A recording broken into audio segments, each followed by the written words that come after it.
stands for Charlie's Animal Rescue Center. And when in 2013, I was with Cupa, for 17 years as a trustee, which is a very big animal NGO, one of the biggest in India.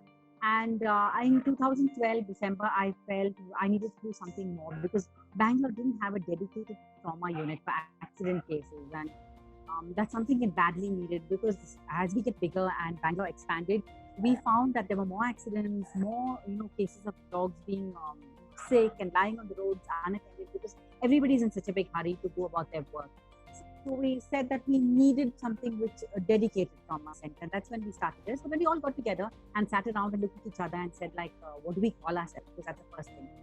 And we said, Charlie is what we have in common. Like, I'm Charlie's mom, Dr. Lohit is his wife, somebody else is an aunt. And we said, what a brave dog like Charlie, and why not dedicate ourselves to Charlie and the work that he did? Because he was this, he's the person who changed my life actually quite a bit. And he was this Indian dog, puppy actually, in 2002 when I first saw him, three-legged. He'd been run over and his hind leg was very badly crushed. And he was brought to the Cupa shelter. And when you work with Animal Shruti, and I say this to everybody, that when you work so closely as we do hands-on with animals, you have these defining moments or miracle moments in your life where one animal can change your entire life. And that's what happened with us, with me and Charlie.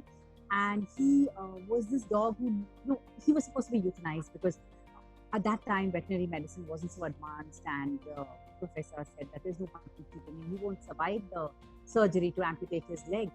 But he looked at us, three of us, and who were handling him, and he said, it was like he was looking right into our souls, and he said, I want to live, and I am going to live. So Dr. Lohit performed the surgery, amputation. He survived that, became a very naughty dog. My ex-trustees at Cupa can vouch for that he was so naughty over there, bitten everybody, bitten the electrician, bitten so many people. And then one fine day when we had the specially able children over at the Cupa shelter, he was so amazing with them. It was a changed dog. It was not Charlie we knew. He was so gentle with them. He allowed them to touch him, pet him, do everything. And then I decided, why not, use him for animal-assisted therapy, because that's what I was doing. Right. And we started off with Vishwas, the school for specially able children run by the Air Force for their employees. Right. And it was like he found his calling in life. And with him, I have traveled a journey of about 9 years working with specially able children. Wow. We've helped over 300 to 350 children, have the confidence to move on in life. So we thought, like, here's a dog who showed the world that you don't need a pedigree, you don't need to be beautiful, you don't need to be handsome, you don't need to have fancy anything to do what you want to do. If it's there inside you, you can do it. So what we always tell ourselves, and we dedicate everything we do at CARE to Charlie, because if Charlie can, you can. That's what we follow, So that's the story of CARE. Now, CARE, actually, we run mainly an animal hospital. We have at any given time, over 180 patients, dogs and cats, undergoing treatment for accidents, tumors, fever, not eating, renal failure. It could be anything. Right. And we do surgeries. We have a very good diagnostic facility with blood analyzer, X-ray, and laser therapy, hydrotherapy.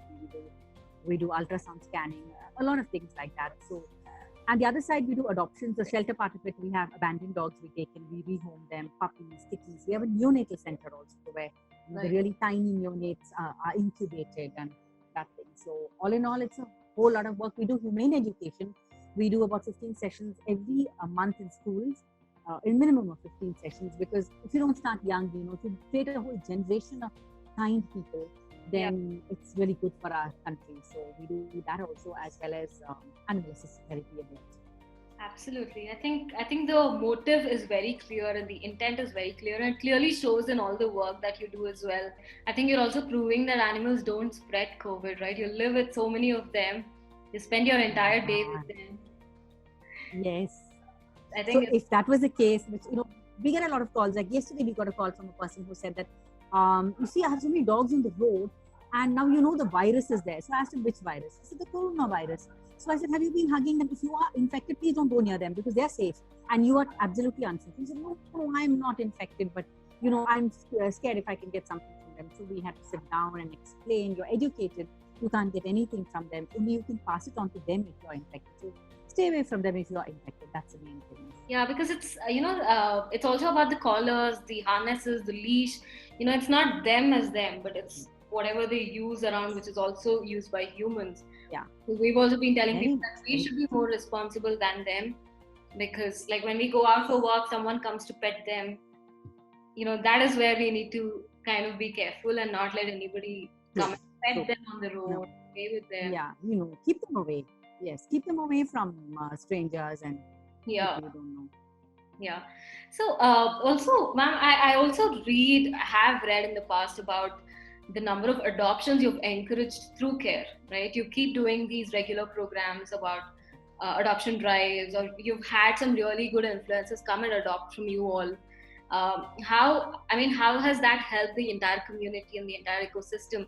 Because what I believe is, when we have someone who's known and who's looked up to in the in the celebrity space, they kind of influence a lot of people to also think about adoptions. And I think getting that message out about adoptions is a great thing, and awareness among people, right? That you don't have to bring a dog home as a puppy, you can adopt a dog, doesn't necessarily have health issues. So how have you been able to drive so many adoptions through care, and what is your suggestion for all of us to be able to encourage and motivate people to adopt? The main thing is like we're very like dedicated towards our approach towards adoptions, because our pups that we give for adoption, so the dogs are all they've had a blood test, they're completely safe, they're vaccinated twice, the puppies. The adult dogs are vaccinated, sterilized, everything. So we're very careful about what we give. So when they do go to a new home, they go with a complete set of medical records. So that way your adoption is very ethical. And no one is saying that, you've just dumped a dog on us or something like that, and we don't know its background. So that part is okay. The other thing is like, we just push it because they deserve a home more than anyone else. A breed pup will always find a home. A breed dog can easily find a home. But indies, and there are breeds, there are whatever indigenous animals, and if we are not going to support them and push them, then there's no point in the work that we do. And the more you take them off the streets and more homes that they find, the less dogs on the street. So that you're actually creating that space so that numbers come down on the roads, and things are easier for the dogs on the road, and the adult dogs they can manage, but the pups can't fend for themselves. But it's very tough, and we are very fortunate that we've had quite a few celebrities endorse our work. Right. And of course, starting with Mr. Virat Kohli, who 3 years ago, I remember it was in April 3 years ago that he came, and he was so impressed with and he loved the pups, and he spent, I think, a lot of his time playing with pups in the adoption section. Especially there was one little pup called George, which immediately found a home thanks to Virat. So like that, we've had a lot of celebrities, over the years coming in and being very like Rakshit Shetty, for example. Right. He's such an example of a lover, and he came in and he did this really very sweet little message also, asking people to adopt Hindi pups from shelters and not to go buy pups. So it's really helped for this. We have a very, very good dedicated team of volunteers, and we have a few of them who are an adoption committee.